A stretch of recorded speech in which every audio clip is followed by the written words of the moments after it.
सीधीसी गोष्ट आहे. ह्या आणि मागच्या महिन्यामध्ये कमालीचे मराठी टीजर अँड ट्रेलर आलेले आहेत. कमालीचे म्हणजे तुम्ही मागच्या महिन्यापासून पाहसान. तुम्ही पहिले समजात पहिले पाहिला असेल तुम्ही. मी तर पाहिला समजात पहिले तुंबाडची मंजुळा तुंबाडची मंजुळा हा पहिला सिनेमा ट्रेलर त्याचा.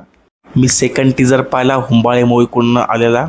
येतो का नाही तो पण आउटस्टँडिंग म्हणजे म्हणजे त्यानं फक्त अनाऊन्समेंटच केली, पण प्रोडक्शन हाऊस बघा किती मोठं आहे. मला वाटतं मराठी लोकांनी म्हणजे लोक पाऊल उचलत आहेत. हे मराठीवाल्यांसाठी खूप छान म्हणजे खूप छान न्यूज. सांगायची गोष्ट एवढीच आहे की काल परवा दिवशीच एक घबाडकुंड नावाचं ट्रेलर आलं आहे.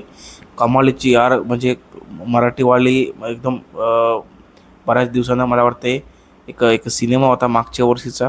आय थिंक जारण जारण पाहिला असेल तुम्ही. जारण एवढं काही ऑडियन्स तयार केलं होतं त्यावेळेस. एक 6-7 महिन्याखाली पिक्चर आलेला जारण, तुम्ही जर बघितला असाल.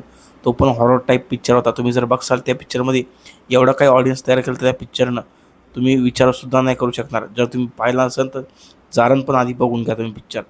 आणि मेन पॉईंट म्हणजे मी आता बोलणार आहे घबाडकुंडाविषयी. घबाडकुंडाविषयी बोलायचं म्हणजे की ट्रेलरमध्ये पूर्ण बाजू एकदम स्ट्रॉंग आहेत. VFX वाईज पूर्ण एकदम. आणि एकदम संदीप पाठक, कुशल बद्रिके अजून बरेच काही ॲक्टर आहेत त्यामध्ये. खूप छान आउटस्टँडिंग काम केलं त्यांनी पण ट्रेलरमध्ये. अजून ट्रेलरवरून जास्त काही अंदाज लावता येणार नाही. आपला सिनेमा येणार आहे 19 जूनला. हॉरर सिनेमा बनवताना दोन सगळ्यात मोठे टॉपिक असतात. एक BGM असतं आणि त्याचं VFX असतं. पण मराठीमध्ये हे दोन्ही गोष्टी त्याच्यासोबत राहणं खूप छान. म्हणजे यांनी एवढं भारी प्रेझेंटेशन ह्या ट्रेलरमध्ये दाखवले. अजून पिक्चरमध्ये सांगता येणार नाही काहीतरी, पण मला अशी अपेक्षा आहे की पिक्चर एकदम छान जाईल यांचा.